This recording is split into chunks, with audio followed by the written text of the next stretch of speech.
Muammar Gaddafi, এক স্বপ্নদ্রষ্টার উত্থান, শাসন আর রক্তাক্ত পতনের ইতিহাস। 1969 সালের এক গভীর রাত, যখন পুরো লিবিয়া ঘুমিয়ে, তখন নিঃশব্দে এগিয়ে চলেছে কয়েক ডজন তরুণ সেনা। তাদের নেতৃত্বে মাত্র 27 বছর বয়সী এক সামরিক অফিসার, যার নাম তখনও সবার কাছে অপরিচিত। কিন্তু এদিনেই এক রক্তহীন অভ্যুত্থানে তিনি লিবিয়ার ক্ষমতা দখল করেন।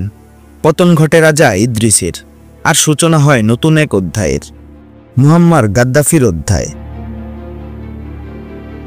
গাদ্দাফির জন্ম 1942 সালে মরু অঞ্চলের এক চরম দরিদ্র যাযাবর বেদুইন পরিবারে, যাদের না ছিল কোনো আধুনিক শিক্ষা, না ছিল শহরের কোনো সুযোগ সুবিধা। উট আর ছাগল ছিল যাদের জীবিকা নির্বাহের একমাত্র অবলম্বন। কিন্তু চরম দারিদ্র্যের মাঝে বড় হতে থাকা সেই বেদুইন শিশুর ভেতরে জন্ম নিয়েছিল এক অদম্য আকাঙ্ক্ষা, নিজ দেশের মানুষকে অপমান, দারিদ্র্য আর নিপীড়ন থেকে মুক্ত করার। পড়াশোনায় গাদ্দাফি ছিলেন অত্যন্ত মেধাবী, কিন্তু তার চেয়েও বড় ছিল গাদ্দাফির রাজনৈতিক সচেতনতা। কৈশোরেই তিনি আকৃষ্ট হন মিশরের প্রেসিডেন্ট জামাল আবদেল নাসেরের আদর্শে। নাসের ছিলেন আরব জাতীয়তাবাদের প্রতীক, উপনিবেশ বিরোধী সংগ্রামের পরিচিত মুখ। গাদ্দাফি নাসেরের সেই আদর্শকে হৃদয়ে ধারণ করেন এবং নিজেই হয়ে উঠতে চান ইতিহাসের চালক। পড়াশোনা চলাকালে তিনি গড়ে তোলেন এক ছাত্র সংগঠন, যার লক্ষ্য ছিল ইহুদি আগ্রাসন ও পশ্চিমা সাম্রাজ্যবাদের বিরোধিতা করা। এতে পড়াশোনায় কিছুটা ক্ষতি হলেও আদর্শচ্যুতি ঘটেনি। 1963 সালে বিশ্ববিদ্যালয় শেষ করে যোগ দেন লিবিয়ার সেনাবাহিনীতে। কিন্তু তার লক্ষ্য সামরিক বাহিনী নয়, বরং ছিল একটি বিপ্লবের। রয়্যাল মিলিটারি একাডেমিতে প্রশিক্ষণের সময় গোপনে তিনি ফ্রি অফিসার্স মুভমেন্ট নামে একটি বিপ্লবী সংগঠন তৈরি করেন, যাদের স্বপ্ন ছিল রাজতন্ত্রের পতন, পশ্চিমা প্রভাবমুক্ত একটি স্বাধীন আত্মনির্ভরশীল লিবিয়া।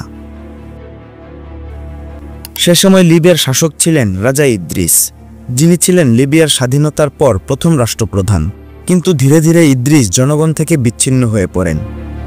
কারণ হিসেবে বলা হয় তার শাসন ব্যবস্থা ছিল দুর্নীতিগ্রস্ত, অযোগ্য ও অদূরদর্শী। আর গাদ্দাফি জনগণের সেই ক্ষোভকেই রূপ দেন কর্মে। যখন রাজা ইদ্রিস বিদেশ সফরে ছিলেন, তখন 1969 সালের 1 সেপ্টেম্বর গাদ্দাফির নেতৃত্বে সেনারা তাদের দখলে নেয় লিবিয়ার সব কৌশলগত স্থাপনা। প্রচার মাধ্যমে ঘোষণা আসে, রাজতন্ত্রের অবসান ঘটেছে, এখন থেকে লিবিয়া হবে এক গণতান্ত্রিক ও জাতীয়তাবাদী রাষ্ট্র। ক্ষমতা দখলের পর গাদ্দাফি হন আর্মড ফোর্সেসের সুপ্রিম কমান্ডার এবং বিপ্লবী কমান্ড কাউন্সিলের প্রধান। তিনি বলেন, আমরা শাসন করতে আসিনি, আমরা এসেছি লিবিয়াকে নেতৃত্ব দিতে। তার লক্ষ্য ছিল ইসলামিক মূল্যবোধ, আরব ঐক্য এবং সমাজতন্ত্রের সমন্বয়ে একটি নতুন আদর্শ রাষ্ট্র গড়ে তোলা। গাদ্দাফি দ্রুত একের পর এক সাহসী পদক্ষেপ নিতে শুরু করেন। গাদ্দাফির নির্দেশে লিবিয়ায় থাকা মার্কিন ও ব্রিটিশ সামরিক ঘাঁটি গুঁড়িয়ে দেওয়া হয় এবং দেশ থেকে বিতাড়িত করা হয় ইতালীয় ও ইহুদি অধিবাসীদের। 1973 সালে জাতীয়করণ করা হয় তেল শিল্প, যেটি ছিল লিবিয়ার অর্থনীতিকে পাল্টে দেওয়ার সবচেয়ে বড় টার্নিং পয়েন্ট। তিনি বিনামূল্যে শিক্ষা ও স্বাস্থ্যসেবা চালু করেন। প্রত্যন্ত অঞ্চলেও পৌঁছে যায় উন্নয়নের ছোঁয়া।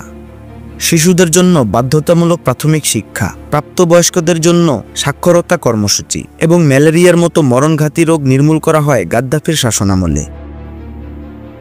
1979 সালের মধ্যে লিবিয়া পরিণত হয় গোটা আফ্রিকার মধ্যে অন্যতম ধনী রাষ্ট্রে।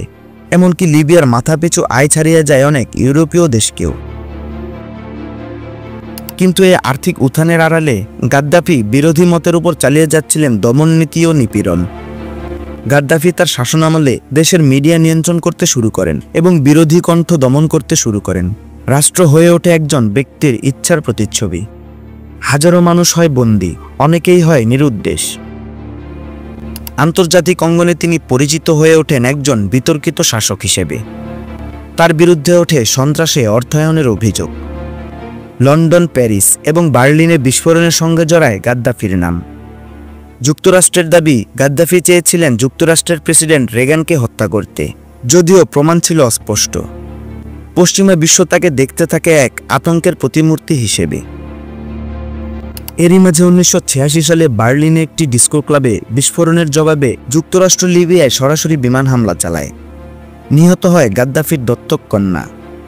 এ হামলা গাদ্দাফির ভেতরের আগুনে আরও ঘি ঢালে। তিনি আরও একরোখা, আরও রক্ষণশীল হয়ে ওঠেন। সময় যত এগোয় তত কমতে থাকে গাদ্দাফির জনপ্রিয়তা।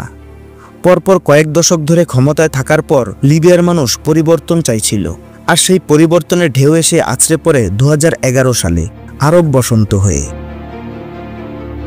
গাদ্দাফির বিরুদ্ধে ত্রিপোলির রাজপথে নামে লক্ষ লক্ষ মানুষ। বিদ্রোহ ছড়িয়ে পড়ে পুরো দেশে।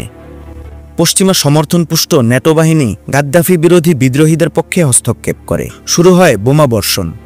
ধীরে ধীরে গাদ্দাফির বাহিনী কোণঠাসা হয়ে পড়ে।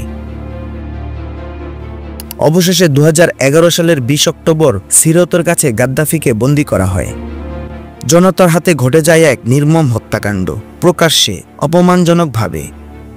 তিনি ছিলেন একা, ভীত এবং পরিত্যক্ত। আর এভাবেই রক্তাক্ত পরিসমাপ্তি ঘটে 4 দশকের শাসনের। মুয়াম্মার গাদ্দাফি, এক মানুষ, এক বিপ্লব, এক বিরোধপূর্ণ উত্তরাধিকার। তার জীবন আমাদের শেখায়, স্বপ্ন যত বড়ই হোক, যদি ক্ষমতা হয়ে পড়ে নিজের একমাত্র লক্ষ্য, তাহলে সে স্বপ্ন একদিন নিজেকেই গ্রাস করে।